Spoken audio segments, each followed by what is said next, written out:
जी अस्सलाम वालेकुम। दाऊद हरकुलस जी ओन करने जा रही है एंग्रो को कम्प्लीटली। तो जी ये न्यूज़ आज काफ़ी इन है, तो इसको एनालाइज करते हैं इसका क्या इम्पेक्ट होगा टेक्निकली एंग्रो ग्रुप पर और उनके शेयर प्राइजेस पर। तो जी न्यूज़ को रीड करते हैं पहले। Pakistan top group Engro plans Berkshire Hathaway's style deals. Pakistan top business group Anglo Corporation is looking to do more investment deals in developing countries after decades of experience running companies that range from fertilizer and food to electricity and gas. The group aims to have a couple of overseas operations in developing countries over the next 5 years. According to Abdul Samad Daud, vice chairman at Daud Hercules Corporation and the sponsor of the group, the process is in early stages and could include taking control of some of the companies. Daud said in an interview in Karachi, the investment will be like a very Berkshire Hathaway's sort of an approach. The group will also look at deals in Pakistan outside its conventional business. Said Daud, Agro is one of the Pakistan largest business group by market value, with business including dairy production and LNG terminal and telecommunication towers. The group's two units, Daud and Angro, in principle approved this week to reconstruct its shareholding to make Angro a wholly owned subsidiary of Daud. The structure creates a free flow of capital between the companies. Daud said shares of Daud Hercules Corporation, the investment arm of the group, have risen more than 60% this year. तो जी इसको summarise करते हैं। बेर्कशायर Hathaway जी Warren Buffett own करते हैं और ये investment करते हैं डिफरेंट कंपनीज़ में या न्यू वेंचर्स में। तो ये भी उसी किस्म की डील करना चाह रहे हैं, बेसिकली डेवलप कंट्रीज़ में ऑपरेशंस न्यू स्टार्ट करना चाह रहे हैं और पाकिस्तान के अंदर भी अपने कन्वेंशनल बिजनेस से हटकर जो इनका एलएनजी और डेयरी प्रोडक्ट्स है उसके हट के ये कोई इन्वेस्टमेंट्स करना चाह रहे हैं पाकिस्तान के अंदर। और बेसिकली इन्होंने सब्सिडरी है इनकी एंग्रो, उसमें इनके 40% शेयर होल्डिंग्स है दाऊद हरकुलस की, वो इसको कम्प्लीटली ओन या होली ओन्ड कर रहे हैं, जिससे फ़ायदा ये होगा डबल टैक्सेशन नहीं देना पड़ेगा इनको और इसके अलावा डिविडेंड पे भी टैक्स नहीं देना पड़ेगा ट्वाइस। और उससे ये होगा कि इनकी डिविडेंड यील्ड इन कंपनीज़ की इम्प्रूव करेगी और ऑब्वियसली बात है फिर इन्वेंचुअली इन्वेस्टर्स को भी अच्छा डिविडेंड मिलेगा। और दाऊद साहब प्रिडिक्ट कर रहे हैं कि जो इनका इन्वेस्टमेंट आर्म है, जो न्यू वेंचर्स या ऑपरेशंस ये स्टार्ट कर रहे हैं पाकिस्तान में या आउटसाइड पाकिस्तान डेवलपिंग कंट्रीज़ में, उनसे इनका 60% से इनका इन्वेस्टमेंट आर्म इंक्रीज़ करेगा। और ऑब्वियसली बात है जब इनकी इन्वेस्टमेंट इंक्रीज़ करेगी इनके शेयर प्राइजेस भी उनका इम्पैक्ट लेंगी और वो भी इंक्रीज़ करेंगी इवेंचुअली। तो जी इन शेयर्स पे एंग्रो ग्रुप के पूरे शेयर्स को एनालाइज करते हैं और देखते हैं कि टेक्निकली क्या मूव बन सकती है। और प्योर ये इन्वेस्टर्स के लिए है जी, लॉन्ग टर्म इन्वेस्टमेंट के लिए है, 2 साल 3 साल 5 साल की इन्वेस्टमेंट के लिए। तो काइंडली इसको इस पर्पज़ के लिए ये वीडियो है, ये ट्रेडिंग के लिए अगर आप ट्रेडर हैं तो आपके लिए बिल्कुल ये वीडियो नहीं है। फर्दर जी इनकी प्राइजेस को चार्ट्स पे जाके एनालाइज करते हैं और बाइंग जोन डिटरमाइन करने की कोशिश करते हैं टेक्निकली।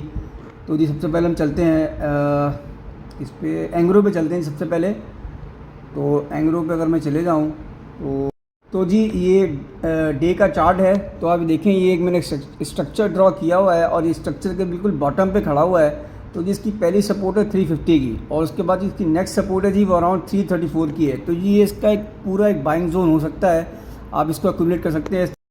ये जी एक्स हुआ है अभी और इसने 11 रुपये डिविडेंड दिया था, तो ये इसका बहुत अच्छा एक बाइंग जोन है 350 से 330 के अराउंड। और अगर आप मंथली पे देखें जी तो ये अपने ऑल टाइम हाई पर है, आप इसे एक्यूमुलेट कर सकते हैं for the target of 400। Next चलते हैं जी दाऊद हरकुलस पे। तो जी ये डे का चार्ट है और ये मैंने एक चैनल ड्रॉ किया हुआ है और ये जो इसकी रेंज है वो रेंज है अराउंड 158 से लेके 125 तक।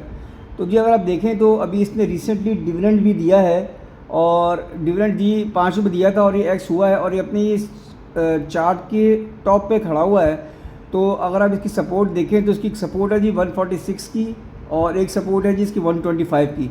तो ये पूरा जी एक बाइंग जोन है इसका, आप इसको एक्यूमुलेट कर सकते हैं। अगर आप मंथली चार्ट पे देखें तो जी ये क्लियर एक बुलिश ट्रेंड में है और आपको ये 200 का टारगेट आप लेके चल सकते हैं इसके अंदर। नेक्स्ट है जी EPCL। अगर मैं इसके डे के चार्ट पे चले जाऊँ तो जी इस वक्त ये चैनल के बॉटम पे खड़ा हुआ है, आप इसको 42 से 38 के इन बिटवीन एक्यूमुलेट कर सकते हैं। रिज़ल्ट इसका इतना इम्प्रेसिव नहीं है, बट अगर ये मूव दे यहाँ से और क्योंकि अपने बॉटम आउट हुआ है, तो पहला टारगेट होगा जी इसका 46 का, और उसके बाद जी नेक्स्ट टारगेट होगा इसका 51 का। अगर आप जाके इसको वीकली पर भी देखें तो जी इसके ऊपर काफ़ी जगह मौजूद है ऊपर जाने के लिए। इसका नेक्स्ट टारगेट जी अराउंड 66 भी हो सकता है। फर्दर जी एनालाइज करते हैं हम EPQL को। अगर आप EPQL के डे के चार्ट पे जाके देखें तो जी इसकी जी अर्निंग काफ़ी इम्प्रूव हुई है फर्स्ट क्वार्टर में as compare to previous quarter. तो जी ये जो इसका चैनल है 27 से लेकर 25 के अराउंड, ये जी इसके एक अच्छा बाइंग जोन हो सकता है। आप यहाँ पे इसको एक्यूमुलेट कर सकते हैं और इसमें इसको होल्ड कर सकते हैं फॉर द लॉन्गर पीरियड। और अगर इसका टारगेट अगर हम देखें जी वीकली पे जाके, तो जी वीकली पे इसका टारगेट बनता है वो 33 का बनता है, और उसके बाद जी इसका नेक्स्ट मूव 41 की जानिब हो सकती है। नेक्स्ट है जी ईफर्ट जी अभी एक्स हुआ है और उसने 8 रुपये डिविडेंड दिया था और अपने चैनल के बॉटम पे खड़ा हुआ है। इसका जी नेक्स्ट सपोर्ट 130 है। अगर आपको 130 से 148 के इन बिटवीन ये आप इससे एक्यूमुलेट कर सकते हैं। ये इसका अच्छा एक बाइंग जोन है। और जी अपने previous high all time high अपना 180 है, जाके इसको फिर ये रीटेस्ट कर सकता है और इसको भी ब्रेक करके और ऊपर भी जा सकता है। तो आप इसको भी अपने पोर्टफोलियो में रख सकते हैं। फर्दर हम जाके देखें जी इनके डिलीवरी परसेंटेजेस, तो जी ईफर्ट की देखें जी 25 लाख का इस पर काम हुआ है, 76% इसको लोगों ने होल्ड किया है। नेक्स्ट चले जी हम, तो नेक्स्ट जाके हम देखें अगर हम DAWH को, डाउट हरकुलस को, तो जी इसके अंदर भी 58% की होल्डिंग है, 11 लाख शेयर से काम हुआ है। आगे अगर हम जाके देखें EPQL को, तो जी EPQL के अंदर 91% होल्डिंग है, 2,23,000 का इसके अंदर काम हुआ है। फर्दर जाके देखें हम तो EPCL को देखें, अगर EPCL को, तो जी EPCL के अंदर जी 84% की होल्डिंग है, 4,489,000 का काम हुआ है इसके अंदर। तो last but not the least Engro, तो एंग्रो के अंदर जी अगर एंग्रो में चले जाऊँ मैं, तो एंग्रो के अंदर काम हुआ है 5,14,000 शेयर से काम हुआ है, 65% इसके अंदर होल्डिंग है। तो जी देखें इसके अंदर इन्वेस्टमेंट के पर्पज़ से लोग इसको अक्यूमुलेशन कर रहे हैं। आप भी अपने लेवल्स पे जो मैंने लेवल्स बताए हैं आप इसको अक्यूमुलेट कर सकते हैं फॉर द लॉन्गर पीरियड, 1 साल या 5 साल के लिए, और इसमें अच्छा रिटर्न कमा सकते हैं। तो जी साइनिंग आउट, अल्लाह हाफ़िज़, थैंक यू। अपने चैनल का ख्याल रखें। उम्मीद करता हूँ आपको मेरी कोशिश पसंद आई होगी। थैंक यू, अल्लाह हाफ़िज़।